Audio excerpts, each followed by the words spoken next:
इस वक्त हम मौजूद हैं बागबाना महमूदानी में, जहाँ पे ज़मीन के तनाज़े पे दो फरीक़ैन के माबैन तसादम हुआ, जिसमें एक 14 साल बच्चा जाँ बहक हुआ और दो बंदे शदीद ज़ख्मी हो गए थे।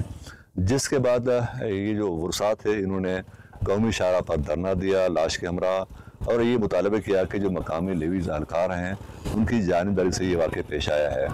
और इस वक्त हमारे पास मौजूद हैं जो बच्चा जाँ बहक होता है इस वाक़े में, और उसका भाई सईद अहमद, वो इस हवाले से मज़ीद तफ़सीलात हमें बताएंगे। जी सईद अहमद।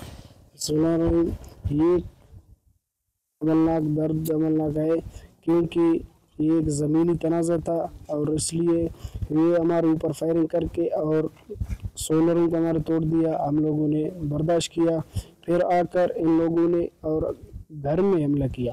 ये नहीं कि बाहर किसी साइड पे मेरे अब्बू को और चाचू को उन लोगों ने घर में 15-20 बंदे मारकर मेरे अब्बू को और चाचू को गोलियां लगाए। वो अभी तक कराची के अस्पताल में, और मेरे छोटे भाई मोहम्मद हसनैन वो शहीद हो गया। उनको सर में गोली लगाकर वो शहीद हो गया। और हम लोगों ने एफआईआर भी किया, 7 बंदों पे 8 बंदों पे एफआईआर हमने किया, उनके नाम भी दर्ज है, न उसको गिरफ्तार किया है न फिर वैसे हमारे फिर भी वो मोर्चे लगे हुए हैं। अभी तक हमारे खून हो गया है, वो मोर्चे अभी तक नहीं ख़त्म हो रहा है। हमारा एक बच्चा गया है लेकिन खून नहीं, वो अभी तक नहीं चल रहा है। ये डीसी, कमिश्नर, एसी हम सब से दरख्वास्त करते हैं कि हमें इंसाफ दे। ये हमारे साथ हो गया है, ये कोई और के साथ भी हो सकता है। हुक्म है कि हमें इंसाफ मिल जाए। मकतूल के भाई सईद अहमद ने बताया कि इससे 2 दिन कबल भी मुखालिफिन ने इनके ज़रूरी सामान को नुकसान पहुंचाया था और इन्हें धमकियां दी थीं। इसके बावजूद इन्होंने मामला अफवाम व तफहीम से हल करने की भरपूर कोशिश की, मगर दूसरे ही दिन हमलावर मुसल्लह होकर इनके घरों पर आए, जिसका नतीजा हसनैन की मौत की सूरत में निकला। पुलिस और लेविस फोर्स ने इस केस पर सख्त इकदाम उठाए हैं। पुलिस के मुताबिक मुल्जिमान की गिरफ्तारी के लिए मुख्तलिफ मकामात पर छापे भी मारे जा रहे हैं। अयूब बलोच हमें बताएंगे कि पुलिस इस केस में किस तरह की पेशरफ्त कर रही है। जी अयूब।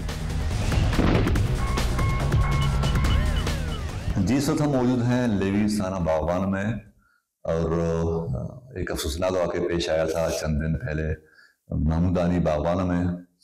उस वाक़े के हवाले से हम यहाँ के जो SHO हैं लेवी थाना बागबाना के जनाब ज़हूर अहमद साहब हुसैनी, इनसे मालूमात करेंगे कि इस वाक़े में जो लोग मुलविस हैं या इस मुकदमे में जो अब तक गिरफ्तारियाँ क्या हुई हैं और केस किस मराहल में हैं, तफ्तीश क्या हो रही है और क्या इक़दाम किए जा रहे हैं। जी ज़हूर अहमद साहब। सर, इस केस के बारे में मैं आपको बताता चलूँ। हमारे डिप्टी कमिश्नर फौजदार जनाब इकबाल दश्ती साहब की सख्ती से हुक्म है, मेरे थाने के लिए, इसके अलावा पूरे ज़िले फौजदार के जितने थाने हैं, तमाम SHOs के लिए, कि आप लोग जहाँ कहीं भी कोई मसला हो, बेशक वो मंशियात की शक्ल में हो, कोई जराइम की शक्ल में हो, आप लोगों ने सख्ती से उस पर काम करना है और उस पर गिरफ्तारी नहीं करनी है। जहाँ तक सर हमारे बागबान के जो ये अफसोसनाक वाक़या कुछ दिन पहले पेश आया, इसमें सर डिप्टी कमिश्नर साहब की खुसूसी दिलचस्पी और हमारी और स्पेशल टीम, इस केस में सर हम लोगों ने तकरीबन मुख्तलिफ जगहों पे छापे मारे हैं। इस वक्त तक हमें तो वो बंदे दस्तयाब नहीं हुए। इंशाल्लाह हम लोग कोशिश करेंगे कहीं न कहीं से इनको पकड़ के कैफियत तक पहुंचा देंगे।